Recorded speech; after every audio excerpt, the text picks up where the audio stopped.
Let me then introduce our next two speakers, Dr. Ndongo Sambasila from Rosa Luxemburg Foundation in Senegal, together with Professor Daniela Gabor, University of West England, Bristol, UK. They will talk about dreams of green hydrogen. Please take the floor. Okay, thank you very much. It's a great pleasure to be here among all of you for this great event to celebrate one of our greatest thinkers and also Pan-Africanist. As I am one of the only Francophone here, I will switch to French so that probably I will be clearer in the presentation. Donc, Daniela Gabor et moi sommes très heureux d'être parmi vous aujourd'hui ici pour célébrer ce grand économiste que fut Tandika Mukanda Wire. Et donc, notre communication porte sur, en fait, ça s'appelle Dreams of Green Hydrogen, ça s'appelle Rêve d'hydrogène vert.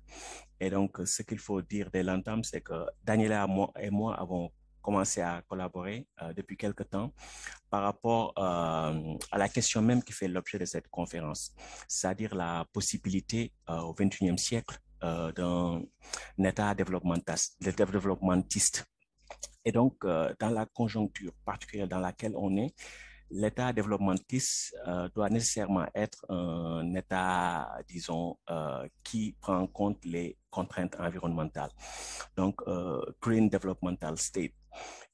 Et il se trouve que nous avons un peu basculé de paradigme, c'est-à-dire qu'à un moment donné, on était dans le paradigme bien décrit par Tandika Mukanda Wire, le Washington Consensus, les politiques néolibérales, que Tandika a bien décrit et qui ont d'une certaine manière affaibli les capacités, disons, des États africains. Et donc, on est passé à un nouveau paradigme, disons, qui s'appelle Wall Street Consensus. Et ce nom a été trouvé et choisi par Daniela Gabor, qui correspond à un nouvel environnement, disons, des politiques de développement et aussi à une nouvelle idéologie des politiques de développement qui donne la part belle, disons, au capital financier global. Et donc, ce nouvel environnement crée des contraintes nouvelles pour les États et il est bien, en fait, de pouvoir avoir une idée de ces contraintes-là. Surtout à l'heure actuelle où on fait face à de nombreuses crises alimentées, notamment au départ par la pandémie, la guerre de la Russie en Ukraine, et tout ce que ça entraîne, notamment l'inflation mondiale et aussi le resserrement des conditions de crédit global. Et donc, tout ça crée une situation qui n'est pas favorable pour les pays du Sud, notamment les pays africains. Mais tout ça également crée des opportunités parce que partout où il y a des crises, il peut y avoir des opportunités pour avoir des politiques différentes. Et il faut dire qu'il y a 40 ans, quand il y a eu, en tout cas au début des années 80, les politiques d'ajustement structurel, on avait un chercheur africain, un historien, qui avait une utopie industrielle panafricaniste qui s'appelait Cheikh Anta Diop. Et donc, à l'époque où les pays africains étaient soumis à ces politiques, disons, d'ajustement structurel, critiquées à juste raison par Tandika Mukanda Wire, on avait eu une vision très intéressante, prophétique même, de Cheikh Anta Diop sur le rôle important que l'hydrogène vert allait jouer ou pourrait jouer dans le développement du continent africain. Et donc, avec votre autorisation, je vais partager un peu les slides que nous avons préparés. Voilà. Je ne sais pas si vous voyez mon écran.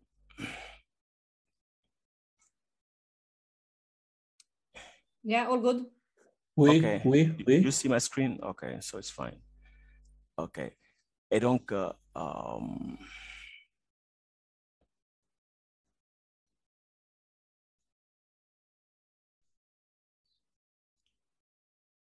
OK. Donc, Cheikh Anta Diop avait une utopie énergétique.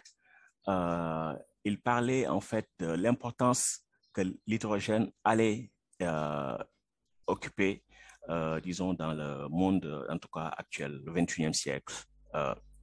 Et donc, parce qu'ils se rendaient compte qu'à un moment donné, les préoccupations environnementales allaient ressurgir et qu'il faudrait nécessairement en fait, baser l'industrialisation sur des énergies propres. Et donc, il y a un texte qu'il avait présenté en 1985 qui s'appelle Problème énergétique africain, où il faisait, on peut dire, cette prophétie également qui a valeur d'utopie. Et donc, il disait que avec l'hydrogène vert, en fait, un avion aurait une empreinte, disons, carbone très limitée par rapport aux énergies fossiles qu'on utilise également. Et donc, il disait qu'en fait, qu'avec l'hydrogène vert, il y aurait beaucoup plus de possibilités de développement pour les pays africains. Et dans ce cadre également, il appelait les États africains justement à se coordonner pour mettre en place les infrastructures, les politiques qu'il faut pour profiter de ce potentiel de l'hydrogène vert. Et c'est là où vous pouvez lire en fait une citation issue de ce texte où il disait que, imaginons qu'en 5 ans, les gouvernements africains mettent en place voilà, des unités solaires quelque part près de la mer qui produiraient des énergies renouvelables qui permettraient en fait à partir de l'eau de mer, disons, de séparer l'eau de mer en fait en hydrogène et en oxygène, et cet hydrogène pourrait être liquéfié, stocké, transporté et transformé en d'autres produits. Et ceci pourrait être, disons, une base pour le développement de l'Afrique, c'est-à-dire que l'Afrique n'aurait pas à exporter l'hydrogène comme produit primaire, mais comme technologie au reste du monde. Et donc, cette vision technologique, elle est aujourd'hui possible. Pourquoi? Parce que de plus en plus, on voit qu'il y a des compagnies transnationales qui misent sur l'hydrogène vert. On voit aussi qu'il y a cette poussée vers l'hydrogène dans les pays européens et même aussi au niveau des institutions financières internationales. Donc, cette vision technologique, elle est là. Mais est-ce qu'on a l'état développementiste qu'appelait de ses votes Tandika Makandewere pour que cette vision technologique se matérialise et soit bénéfique aux Africains? Donc, je vais passer la parole à Daniela Gabor pour qu'elle élabore un peu plus par rapport à ça. So, Daniela, you have the floor. Thank you. Well, thank you to the organizers, and to confuse everybody, we've decided to do this bilingually because I cannot follow Ndongo in his impeccable French. We thought we would also show you, Ndongo, if you stop sharing your screen, I might try to share mine while we allow our audience to think through questions of green hydrogen.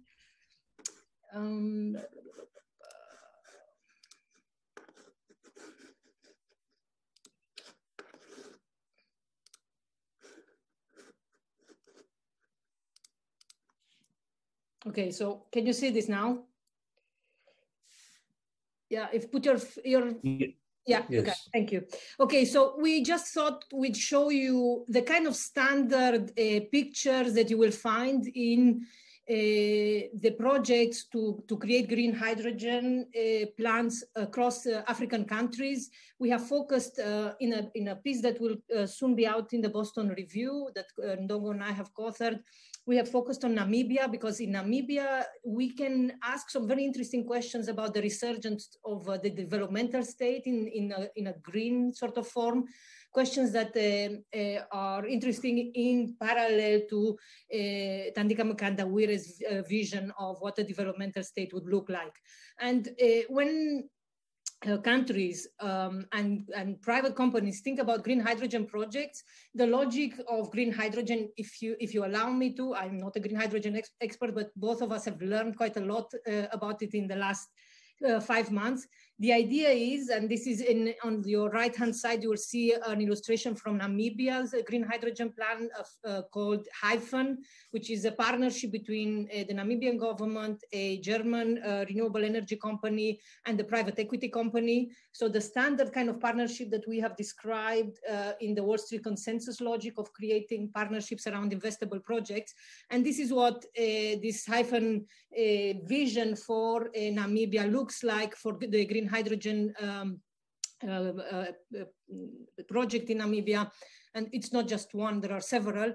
The idea is that any country that is close to the sea and that has solar and wind power could become a force and an exporter of green hydrogen.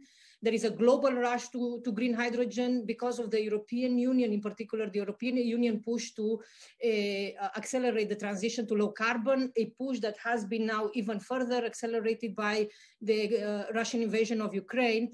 And the logic is that a lot of industries, particularly in Germany, but not only, a lot of industries that have to become or less carbon intensive or to move away from fossil fuels can do so by using either green hydrogen or, in this case, green ammonia. So the projections for the global rush to green hydrogen are quite eye-watering. There are estimates that a quarter of global energy needs of over 2030 to 2050 will be supplied by green hydrogen. And then the logic is, how can we jump how can we become commodity exporters? How can we export green hydrogen commodities? And do we have the, let's say, comparative advantage to do so? And the logic is very simple. The process is complicated. The green hydrogen is a very capital-intensive technology, which already raises some interesting questions around the developmental state. But the logic is, you take seawater, you put it into a desalinization plant, so you get regular water. Then that water goes through an electrolyzer in a plant. Where it is split between hydrogen and oxygen, and it is green hydrogen because the energy that is used to split the water into hydrogen and oxygen is produced by renewable means, by wind and solar plants.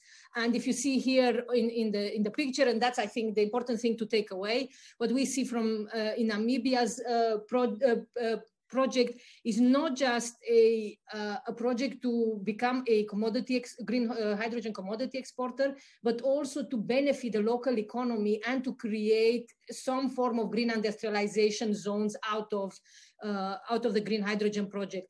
Not only because typically green hydrogen projects, and Hyphen is very big, it's $10 billion, it's as big as the entire output of the Namibian economy in 1 year. So it doesn't just produce green hydrogen and green ammonium, a derivative that can be easily transported. It also generates enough grid capacity and enough renewable energy from the project to then supply to the local economy and hopefully generate cheap electricity for various energy projects. So what we've done with Ndongo is to look through the actual plans and to ask ourselves, are we seeing here the green shots of a resurgence of Makanda Wide's dream and Diop's dream of a green developmental state in the green hydrogen opportunity? And what we do see is, first, it's not just Namibia, and I just want to make that clear. There is an African Green Hydrogen Alliance composed by of several countries. South Africa is very interesting in that story, but I don't know enough and I don't have time to look into it. I can tell you a bit more about Namibia. So there is a Green Hydrogen Alliance on the African continent. There are green hydrogen projects all around countries in middle income and low income countries, powered in part by partnerships with countries in the global north, Germany, in Namibia's case, Germany and Belgium and the Netherlands. And the logic here, and when the first sort of interesting point to see is that there is a logic of industrialization, what Thandika Makanda Wire used to call industrialization by invitation, which is the Namibian government is not planning in the first stages of the green hydrogen economy to work with local capital, with local capitalists, as it were, that the previous speakers referred to, but is basically working with global north companies and with global investors in these de-risking partnerships that I've been researching. And the idea is, while the Namibian government will basically contribute or have a minority equity stake in the project, but it is the combination of a German renewable energy company and a global investor that will basically put this in place. What we ask, and I will let Ndongo elaborate that in further detail, is can we see here a revival? So overcoming what Dr. Chelwak called the impossibility argument. Are we seeing at least the Namibian state going beyond the impossibility argument and trying to articulate a vision of green industrial development that works, and where industrialization by invitation, creating an enabling environment that attracts foreign capital, particularly financial capital, can that work to generate a developmental project as Thandika Mkandawire envisaged? So Ndongo, back to you. Thank you, Daniela. Probably you could switch to the next slide. Okay. Yeah, with Thandika, yeah. Yeah. Oh, sorry. I meant to show you this slide as well. Apologies. I was a little bit worried that I was running out of time. So I meant to show you this slide as well. And Ndongo didn't want to let me pass the bucket to him. So part of the green industrialization vision of the Namibian government, and we have focused on Namibia because this is where we found the most advanced projects and the most articulate vision of at least what Mkandawire would call a developmentalist ideology. I think we can see it there very clearly, but it is, instead of being based around, the traditional view of carrots and sticks kind of arrangement or partnership with local oligarchs, local capitalists, what we are seeing is, in the first stage, a de-risking partnership with German productive capital and global financial capital. And in the second stage, the Namibian government is planning to develop a platform called SDG Namibia 1 that is going to scale up industrial policy via de-risking, right? Again, with the same logic of, we have to mobilize private capital, we have to mobilize foreign investment to come into investable green projects in Namibia. And to do so, we need to shift some of the risks from the private investors or from private projects onto the balance sheet of either the state or onto the balance sheet of multilateral development banks that are involved in this. The World Bank has already been part of writing a feasibility study. So it is a logic of partnerships.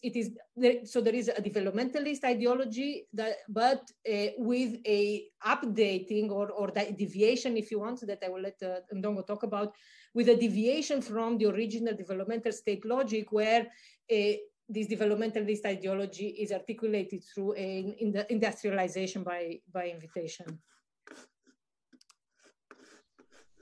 Okay. So I'm going to share my screen once more. Okay.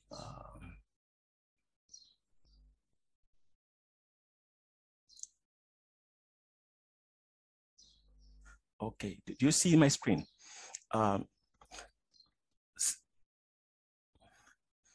Donc, après ce qu'a dit Daniela Gabor, donc, la question que nous sommes posée, c'est que dans quelle mesure, en fait, ces projets d'hydrogène vert en Afrique, tels que l'exemple namibien le montre, en fait, s'inscrivent dans la voie de l'état développementiste décrit par Thandika Mkandawire. Et donc, dans son article de 2001, en fait, Thandika définit l'état développementiste à partir de deux composantes. Ce qu'il appelle la structure idéologie, en fait, le nexus idéologie structure. Donc, l'état développementaliste, en fait, c'est un état aussi qui a une idéologie développementaliste. Donc, c'est-à-dire un état qui fait ce qu'il faut pour promouvoir le développement économique, et ce qui signifie généralement, en fait, la croissance économique et l'industrialisation. Mais il y a une autre composante, c'est, disons, la capacité de l'État à mettre en place les politiques économiques, en fait, les politiques économiques de développement. Et donc, dans la pensée de Mkandawire, en fait, on voit clairement qu'au départ, je veux dire, au moment des indépendances, les pays africains avaient des États faibles, mais une idéologie, disons, développementiste. Donc, l'idéologie était là, mais la structure n'était pas vraiment là. Et donc, ces États ont développé des capacités pour mettre en place des politiques de développement, des politiques industrielles qui ont eu des fortunes diverses. Après, on a eu les ajustements structurels au niveau des années 80. Et donc là, Mkandawire nous dit qu'en fait, l'idéologie n'était pas du tout développementiste. C'était, voilà, get price right, etc. Et aussi, les États africains ont vu leur capacité être diminué significativement par les politiques d'ajustement structurel. C'est pourquoi il parlait de l'État africain mal ajusté, mal adjusted African states. African economies.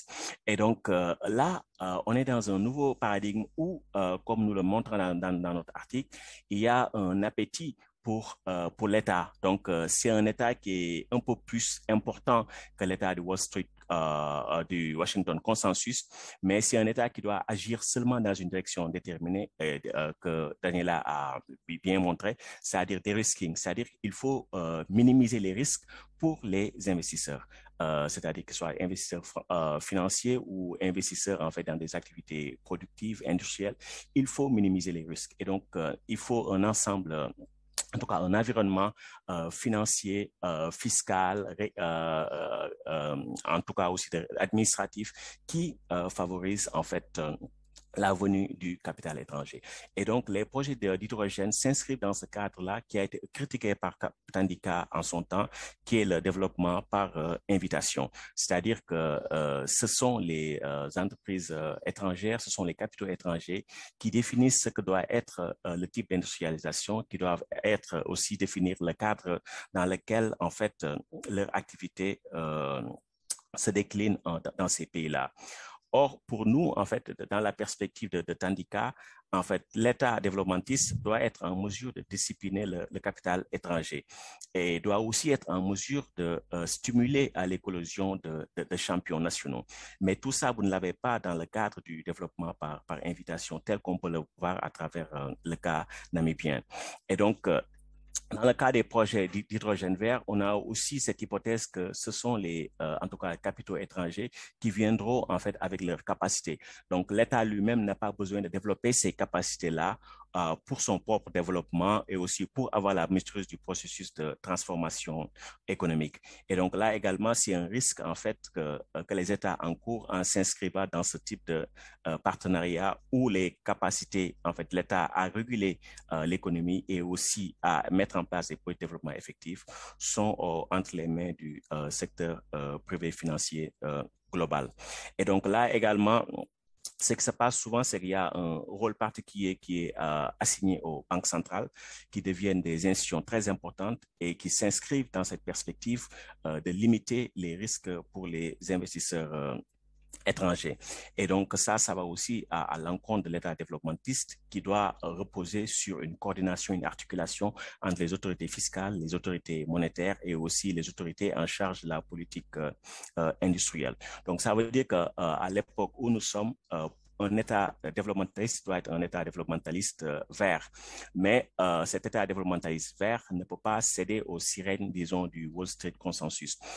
Il doit nécessairement, en fait, aller à rebours de l'idéologie de Wall Street Consensus qui cantonne l'État juste à éliminer les risques pour le secteur privé.